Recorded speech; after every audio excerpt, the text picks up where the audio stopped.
Real Virginia is proudly produced by the Virginia Farm Bureau Federation. Since 1926, Farm Bureau has been working to preserve Virginia farms and our rural heritage. Visit our website at vafarmbureau.org.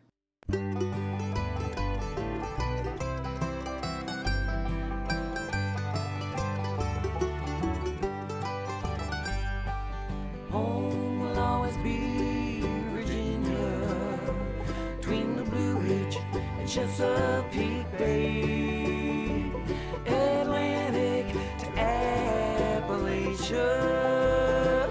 home in my heart always. Hello everyone and welcome to Real Virginia, a show about Virginia agriculture and the people who produce all the wonderful products we enjoy. You may have noticed the price of beef is higher this year. We'll tell you why.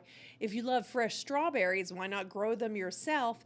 And if you want to pick fresh strawberries, Virginia is one of the best states to do so. We're here at Gallmeyer Farms in Henrico County, where the strawberries are looking great this season, and we're going to have more on fresh pick your own strawberries later on in our show. But first, a story about cattle prices. If you've bought beef lately, you've probably noticed some sticker shock. But as Dave Miller reports, while prices aren't going to drop anytime soon, that's good news for Virginia's cattlemen. The Lynchburg livestock market is filled with the sounds and sights of cattle being moved from one holding pen to another and in and out of the auction block. There are steers, heifers, and bulls, all attracting a lot of attention from buyers. Matt Ferris, one of the partners at the market, is the man that helps keep all of the selling activity moving on Mondays from around 2 p.m. until things wrap up late in the night. We are really cattle brokers. The farmers bring their cattle here, and we group them in groups of like kind together and have an auction, get them the best price we can for their cattle, and sell them to the buyers.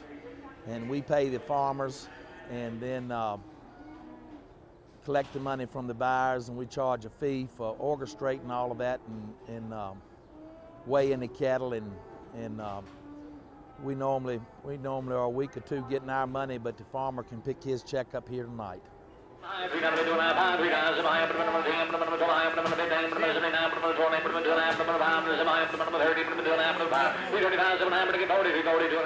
Beef cattle are the second largest sector in the state's farm economy, generating about $708 million in sales each year. Cattle inventories are holding steady in Virginia, while they've dropped in Texas and some Midwest states because of severe droughts. Ferris says that's boosted sales of our cattle to those regions where beef cattle traditionally have been finished for market. Cattle prices have very recently traded to levels that they've never seen before on the Chicago Mercantile Exchange, which has manifested itself in cash prices for producers, very high prices. It's good news for farmers who produce beef cattle. It's good news for farmers who produce any other meats that might compete with beef for our consumption. And probably the long-term outlook is also positive. Ferris says when prices for cattle are low, many farmers in central Virginia are happy to lease out their land for row crops instead of pasture. Current high prices may bring more farmers back to cattle and increase the numbers available for market, but that kind of shift could take several years. Cattle market's really good right now. I think the numbers are low across the nation, and not only the numbers low in cattle, but the numbers are low in farmers, and are getting lower every day in farmers that are willing to invest the money and the time and the energy to fool with cattle. I think as the farming generations get older, it's easier for them to raise crops and worry about the weather and not worry about feeding the cattle in the bad weather. And you know, cattle farming takes a lot of energy, a lot of manpower, and I think as people get older, in the past it hadn't been worth the hard work. So I'm glad to see the cattle prices are good. Maybe it'll keep some people in the cattle business. Of course, consumers don't like high beef prices, but Bull says given the choice in the market, most shoppers will adjust their spending to reflect their priorities. Beef is a steady diet among citizens in the world's wealthier nations, and the amount of beef consumed in many developing countries has increased in recent years. This growing worldwide demand has driven up prices here at home. The interesting thing is that with the high price of beef, the first inclination is not to forsake beef, it's to change the type of beef that we eat. And for that reason, in the United States, we are now consuming more hamburger than we are the high-end beef. Also, during the barbecue season during the summer, consumers decide how they spend their dollars. And very seldom are they going to say, I'm not going to grill a steak on the grill. So we can see consumption of beef, even the high-priced beef, increase during the barbecue season during the summer. Bowles says that while it looks like higher beef prices are here to stay for a while, consumers are free to shop around. Prices for beef will continue to vary greatly from store to store and on different kinds of beef sales and promotions. One thing's for sure, this summer's grilling season will continue to feature beef as one of our favorite entrees. In Lynchburg, Virginia, this is Dave Miller. If you're looking for beef cattle, Virginia is the place. Cattle and calves are the second largest sector of Virginia's farm economy, worth almost $708 million each year. Virginia farmers raise cattle from the coastal plains to the western mountains, but cattle numbers are highest in the green rolling hills to the west, where limestone soils and moderate weather provide ideal grass-growing conditions. Most cattle raised in the Old Dominion are fed on grass, then sold to feedlots in other states. And some cattle producers sell custom beef directly to the public. Hi, today we're going to be talking about strawberries in the home garden from the ground up. Please stay tuned. The State Fair is bringing you the best of Virginia. My job is picking it up. Know any driving tunes? They've been in the bathroom, right? Hello, ladies. Hello. No fight songs.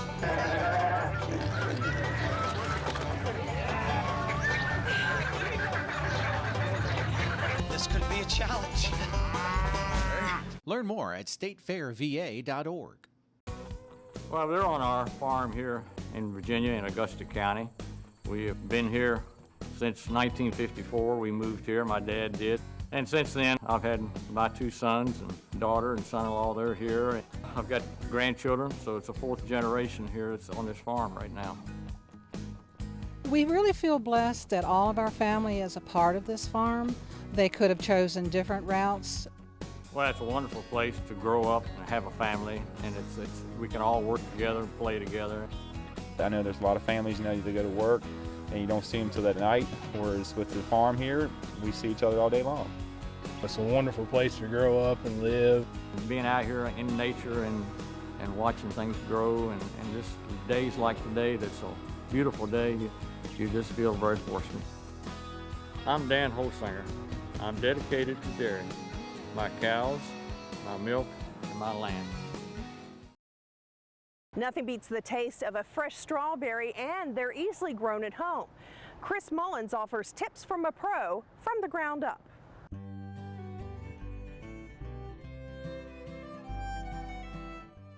Well, now many of you this time of the year are thinking about strawberries, and I'm sure many of you go to pick your own operations and you get beautiful strawberries, but maybe you can grow them in your home garden. And that's what we're going to talk about today. We're here at Westover Farms. Tim Miller is the owner and operator. Tim, thank you so much for allowing us to come out today and shoot this segment. I know you plant these usually in the fall, and you harvest in maybe May, this part of the area. What would a home gardener, what time of the year you think would be a good time for them to plant? Well, they could do the same thing, plant in the fall, but they probably plant a little bit earlier because of not using plastic. If they would use plastic, they could plant in September like we do. If they planted an ever-bearing variety, they could plant in the spring and expect a fall crop. But for the best spring crop, they probably want to plant in August or maybe even in July. Right. And you use this is more of a system, an annual system, where you take these up after you finish. Yes. But a lot of people will grow what's called a matted row, where they just keep having the strawberries come back year after year because they are perennial, right? And so there might be some different varieties that they could find that would be well suited for a year-to-year planting, more of a matted row production. Yes. If they're going to buy some berries, what would be the best place to get these kind of plants to put in the garden? Probably the best choice for a homeowner would be a reputable mail order company or a full service garden center. Oh, okay, good. Yeah, I think you can find a lot of those out there that are going to have good quality plants. And like you said, those internet companies now are very good at sending people quality plants. And getting a quality plant is key. If you get a plant that has virus already on it and things like that, you just start out on the wrong foot. Well, Tim, I noticed you're growing, as a commercial grower, you're growing on black plastic, which keeps weeds down, I'm guessing, right? And now a homeowner, home gardener probably could buy plastic and put it down and keep the weeds down, but they could also maybe use some other type of mulch, maybe? They could use a straw, or straw mulch would probably be the best, something that's weed-free, because with plastic you can't self-propagate then, so you would have to buy new plants every year. I see. You're exactly right. Now, I've noticed, I'm looking in here, you've got 2 rows of strawberries. And how far apart are they in here? They're 14 inches apart. Okay. So that's a fairly tight spacing. In a home garden, you may want to space it more because you do reduce your disease pressure if you space it a little farther apart. So maybe 18 inches apart or something like that, just to give them a little bit more space. I got you there. Now, you know, it's hot this time of the year, and do you put a lot of waters on strawberries? Do they need a lot of water? Yes, we put about 3,000 gallons an acre per day out here at this time of the year. Okay. Well, so a home gardener would want to, probably the easiest thing to do would be to put a soaker hose down through there underneath your straw or plastic mulch. Sure, yeah, get them lots of water. Yes. And so pretty much every day you'd be watering? Yes. Okay. And the hottest part when they're in production. Otherwise, just when they start to wilt a little bit, you give them some more water. Okay. Now, some crops out there have a lot of disease and insect problems. Is there much disease on strawberries? There's a lot of things to look for. A lot of insects that'll eat your strawberries or your plants. The biggest thing during production is fungus, and so we have to spray for fungicides, particularly during the bloom phase, because the fungus will actually enter the plant during the bloom phase. Okay. And can be a real problem then. So there are some sprays that are out there that can be put on.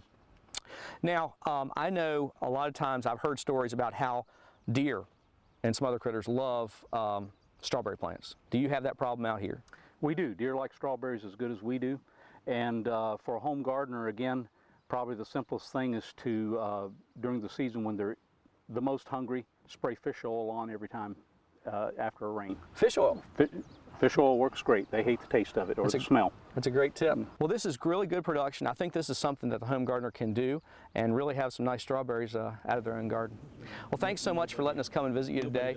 Well, for more information about strawberry production, contact your local county extension office and talk to your master gardener. For From the Ground Up, I'm Chris Mullins, and we'll see you next time. We have a cool recipe this week for berry lovers. Stay with us. Fresh local strawberries provide a delicious, nutritious snack. Ounce for ounce, strawberries have more vitamin C than citrus fruit.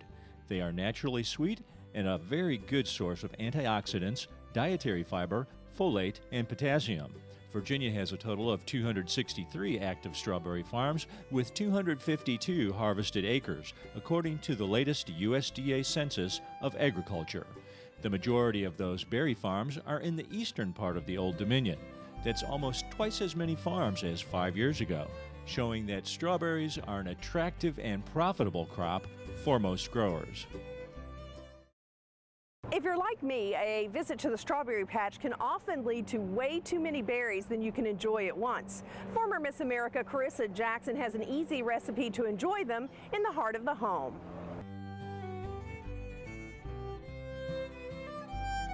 Hi, I'm Carissa Jackson for Heart of the Home, cooking at the kitchen at Meadow Hall at the Meadow Event Park. Today we're going to be making a mixed berry sherbet, which is a perfect summer treat.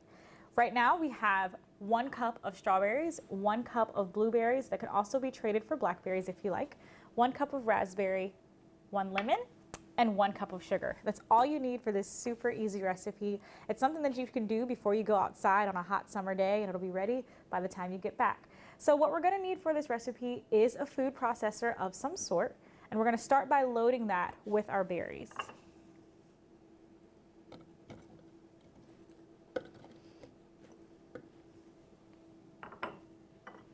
We have lots of fresh berries here from Relay Foods. Go ahead and visit them. We're so thankful for these awesome berries. They smell so good. This is going to be a great recipe. All right.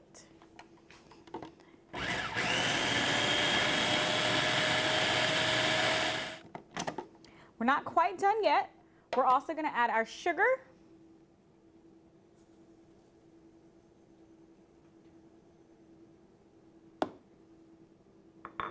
We also have 2 cups milk here.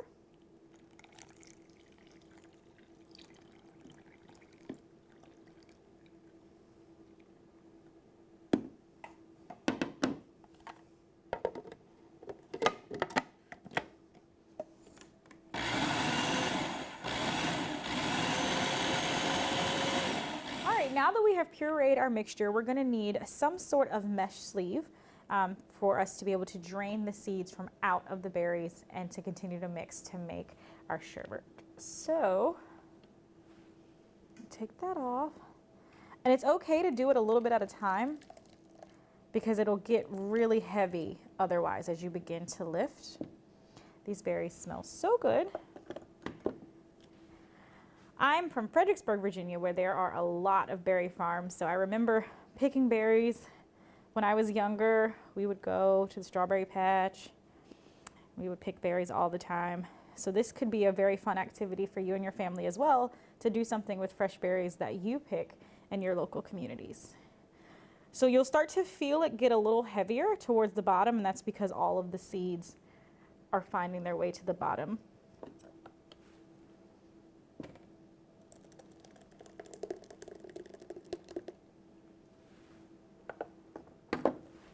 And we will continue this process until we're all the way through with our mixed berry puree. All right, now we're going to use our lemon. We need about 1.5 cups of lemon juice, or squeeze to taste. If you're one of those people who can't wait because the berries just smell so good, this would be a perfect smoothie, but we're going for sherbet. So after we mix, we're going to have to pop it into the freezer for about 1.5 hours. So we are mixing in all of our lemon juice. One of the sponsors of Heart of the Home is Relay Foods, where you can find lots of great recipes like this. So visit their website for more information, www.relayfoods.com. We're going to go ahead and put this in the freezer for 1.5 hours, and it'll be ready to go. We'll have a fresh mixed berry sherbet. So we've let our sherbet cool. One of the things to know about this recipe is that you can let your sherbet freeze for 1 hour to 1 day prior to serving.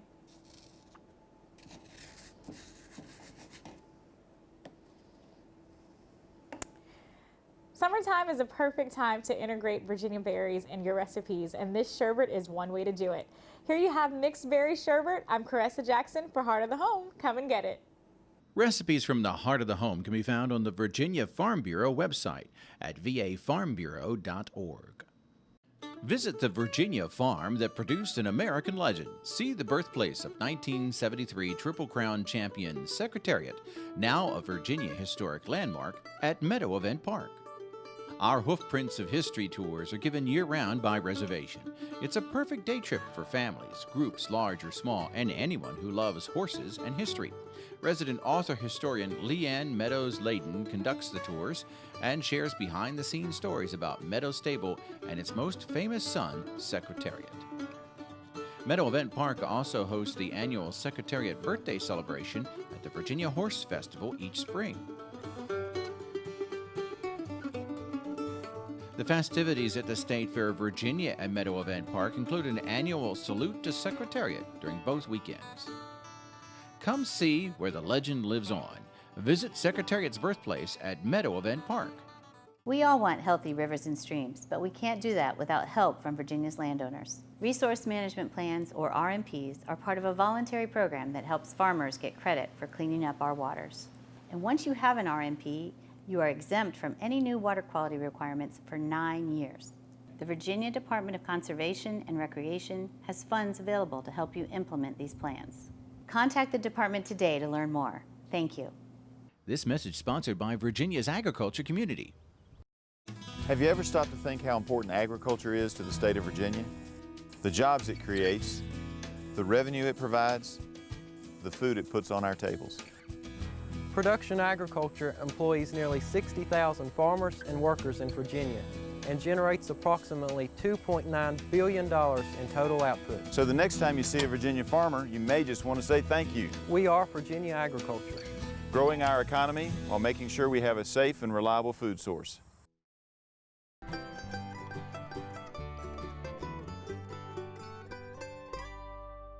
You may have noticed a theme this week. It's all about berries. And you may not know this, but there's a lot of science and ingenuity that goes into growing one of America's favorite fruits.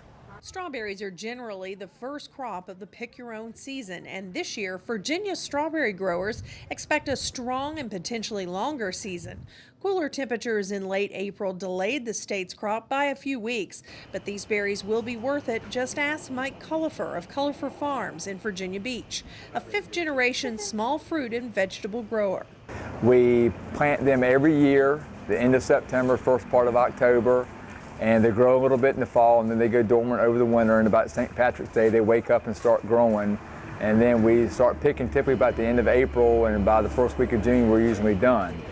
We are adding some California varieties now that you can pick longer into the season on into June. So we're trying to, everybody likes fresh strawberries, and so we're trying to find ways to extend that season. Instead of being 5 to 6 to 8 weeks, maybe go 12, 14 or something like that. Like many strawberry growers, Cullifer raises his fruit on black plastic. This helps his plants produce more fruit and retain much needed moisture for sugar content. They're typically cleaner.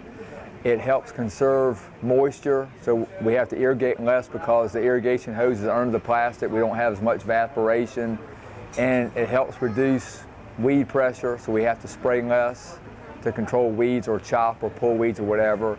And so and actually they produce a lot more. It warms up quicker in the spring. We can pick them earlier than we used to. A majority of the state's approximately 80 larger scale strawberry growers are located in the Tidewater region, according to the Virginia Department of Agriculture and Consumer Services. To find a strawberry grower near you, you can visit virginiagrown.com. Cullifer says that Virginia strawberries really are sweeter because berries grown in other states are bred for a lower sugar content, so they have a longer shelf life. While strawberry growers use science and good farm practices to raise their crop, many Virginia families are much more emotional about the fruit. It's often the first pick-your-own farm experience they have, and it often becomes an annual family spring tradition. It's almost an event like having Christmas pictures taken or school pictures type of thing. Most everything they get a bucket or they get a couple quarts and take home, and a few people freeze, but most of it consumed within a couple days. And it's the event of them coming to pick almost as much as it is the strawberries themselves. So it really is a generational thing that people have gotten used to doing. Since strawberry season is relatively brief and the peak can vary region to region, strawberry lovers should contact local growers to find out when their berries will be ripe, their hours of operation, and how the farm's berries are sold. Many Virginia farms post regular updates to their websites or social media, and if you miss this year's strawberry harvest, most growers also offer other fresh fruits and vegetables all season long. But if you're lucky enough to get some strawberries this year, don't try to save them. We have about a 2 or 3 day shelf life. They need to be refrigerated, proper care and techniques, so they will last 2 or 3 days, but that's about it. They're not meant to stick in the refrigerator for 5 or 6, 7 days. As my dad says, eat them fast and come back for some more. Don't try to make them last. That's going to do it for this edition of Real Virginia. We're so glad you could join us to celebrate the bounty Virginia has to offer. Whether it's in your home, your garden, or your landscape, we are proud to say that this is Real Virginia. So for everyone from the Virginia Farm Bureau, thanks for watching. Make it a good week.